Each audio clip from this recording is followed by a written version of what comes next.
have an idea. What if we took the tortilla trend and swapped it and made sushi? Look at this beautiful piece of sushi grade salmon. I'm gonna make it a little bit round like a tortilla.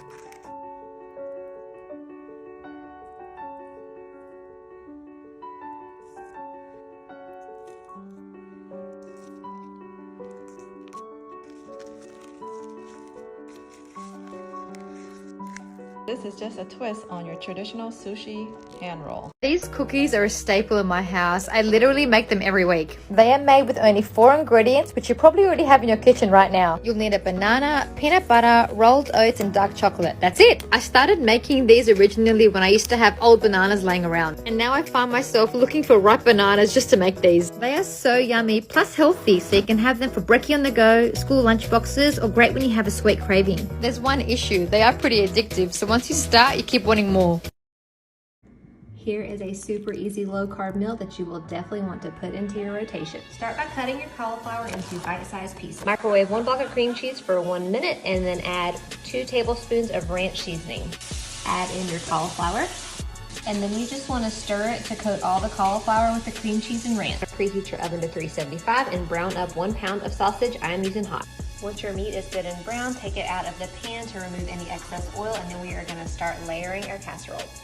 So I am going right back into the same cast iron because less dishes, but you could totally move this to a casserole. So I'm going to start by layering my cauliflower mixture. Next, just go ahead and layer your browned sausage back on the top. On top of that, you're going to add a can of Rotel that has had most of the liquid drained off. Top your dish with your shredded cheese. Now we are just gonna bake this at 375 for about 30 minutes uncovered. I hope y'all enjoy. Back at it again. Are you missing deep fried mushrooms? This is a mushroom chaffle. Yep, I said mushroom chaffle. Spray your mini dash. Mozzarella on the bottom. Got some mushrooms here. Make sure you drain your mushrooms so that they're not too wet. Sprinkle a little garlic powder. And another piece of mozzarella. 3 minutes this time. Okay, it's been 3 minutes. Just go around the edges, unstick it.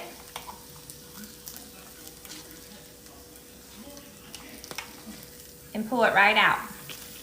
Now, a lot of people see this side. Let's make popcorn chicken. Add your chicken thighs. Then cover them with equal parts buttermilk and pickle juice. Let this marinate for half an hour. In a separate bowl, add a cup of potato starch, onion powder, garlic powder, and truffle salt. Slice chicken into cubes. Add your popcorn chicken and shake it up. Drop these back into your buttermilk, then into panko breadcrumbs, and toss. Now you're ready to fry. Fry your chicken at 375 until golden brown. This looks silly good. Add this to a tray, then a little more truffle salt. Dip it in barbecue and mayo, my favorite. That is ridiculously good. Okay, so I'm obsessed with the tortilla hack for bacon, egg, and cheeses. Here's the trick. I put the proteins on the left, cheese on the top right, and condiments on the bottom right. Hear me out. So we're gonna start with some bacon and some scrambled eggs with scallions on our left side. Then in the top right, I'm gonna put some aged cheddar. And finally in the bottom right, a nice little squeeze of sriracha for some heat. This way, when we roll it up, the bacon and eggs stay together in the middle. The cheese goes on the outside to get melty, and the sriracha works like glue to hold the whole thing together while we fry it up in a little bit of butter till it's nice and golden and crispy, and you have the perfect bacon, egg, and cheese pocket for breakfast. Today on Vegan TikTok, we've got a loaded vegan burrito. We're starting with some guac, then some vegan ground round we cooked in taco seasoning, some black beans, vegan cheese, vegan coleslaw, salsa, cilantro, red onion, and wrap it up. This healthy dessert takes 5 minutes to make and it tastes just like lemon sorbet. Just mix unsweetened Greek yogurt with some lemon zest and honey and whisk it really hard so that you get all of the flavors out of that lemon zest. This recipe is also super adaptable. You can mix whatever flavor combinations you want into this. I topped it with berries and lemon zest and it turned out really pretty and also just really delicious. It's so easy and it's nice to have around if you want to snack on something healthy. Is delicious. Oh my, after 6 days of salad, all these vegetables are making my jokes corny.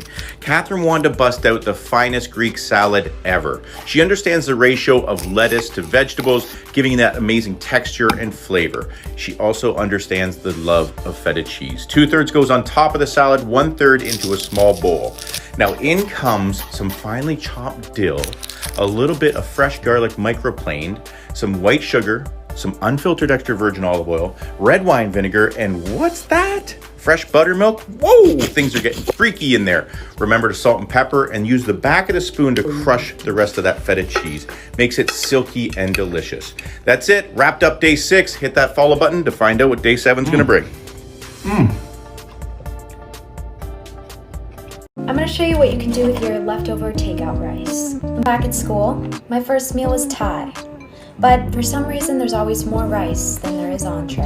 I'm gonna add a little bit of vinegar to it, some everything bagel seasoning, and in another bowl, I'm gonna mix together some things that I normally get in sushi.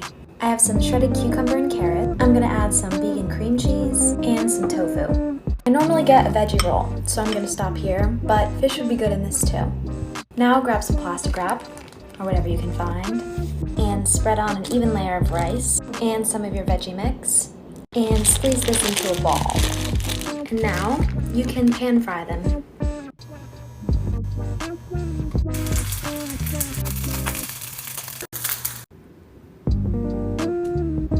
Okay. Want an easy dinner recipe that's better than Olive Garden? Heat up some water for angel hair pasta, add some chicken bouillon because we like spicy food. Take 1.5 pounds of shrimp, add a teaspoon of garlic and a 1/2 stick of butter. Let that cook. Add some baby red tomatoes, however many you like. More chicken bouillon because we hate bland food. Then add salt and pepper to taste. Add about 1.5 teaspoons of basil and parsley. Like I said, we don't measure. Add 1 to 2 blocks of cream cheese. We like cream cheese, so I use 2. Let that melt together. Then add about 1.5 cups of heavy whipping cream. We don't measure. Then throw about a full 8-ounce bag of Parmesan cheese. Let that melt. Add about 1/2 tub of spinach. Then let that cook down. After that's cooked down, add your spaghetti mixture. Then it's ready to serve. I promise your family will love it. It's better than Olive Garden. Today we're making Philly cheesesteak pasta shells. The flavors in this recipe are unreal. Let's go. First, we're going to brown up some ground beef, then remove it from the pan. Then into that same pan, add our veggies, which are onions and a mixture of red and green peppers. Get those cooking for a few minutes, then add the beef back. Then we're going to add in some Worcestershire sauce and some ketchup and our salt and pepper. Stir that around. Then we're going to spoon those into our pasta shells that we cooked in some salted water. When we're adding the mixture, just about a spoonful here, as you can see, not stuffing it too much. Then we're going to add in a cube or 2 of cheese to each of the pasta shells. Then to make our cheese sauce, we're going to add in some milk and some beef broth and some cornstarch. Whisk that around, add in our cheese. That's going to thicken it up. You'll see it passes the spoon test. Then we're going to spoon that over the pasta shells and bake that into the oven for about half an hour, and they will come out so gooey and cheesy. Gordon Ramsay's ultimate steak sandwich in 60 seconds. The Rolls Royce of beef, the filet. Salt, pepper, roll it around, slice the garlic, hot pan, olive oil, throw it in there and sear it.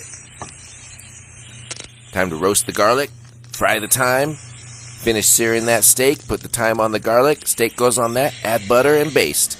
Into the oven, let's make the relish.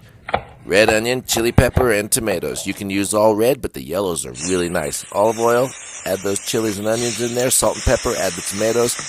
Break them up with a wooden spoon, little sherry vinegar, basil. Finish it and set it aside. Mayonnaise, mustard, that's simple. Steak is ready. Let it rest. Little ciabatta bread, olive oil, salt and pepper. Throw it on the grill. Nice little smoky flavor. Slice that steak. Mayonnaise, lettuce, steak, the relish, the top, slice it. Boom! So let's make a poke bowl. First, cut some of the green part of the scallions. Cube your tuna. You're gonna wanna combine your tuna, scallions, some sesame oil, some soy sauce, and some sriracha. Now cut your avocado.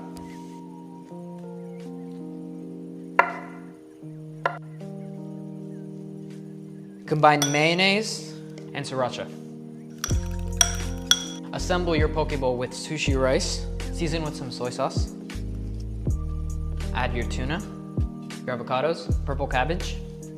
Now finish with some sriracha mayo.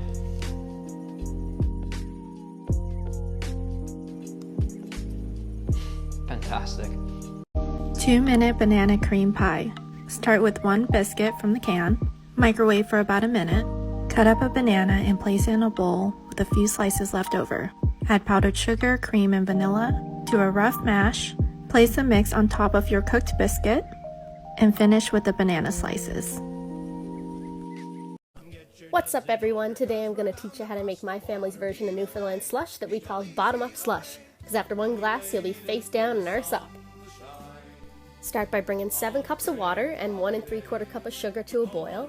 Let the mixture cool and then add 2 cans of frozen lemonade, 1 can of frozen orange juice, and 1 can of frozen mango juice, and then give her a stir. Then go ahead and add a liter of pineapple juice and stir it up again. For our recipe we did 2.5 cups of gin, 2.5 cups of vodka, and 1.5 cups of white rum, but you can add whatever you want.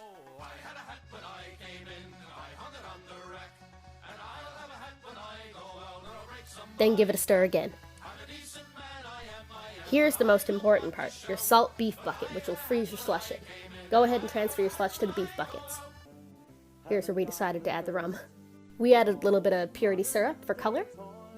Now put your lid on, stick it in the freezer, and give it some love. 24 hours, put some in a glass, add some 7-Up, and enjoy.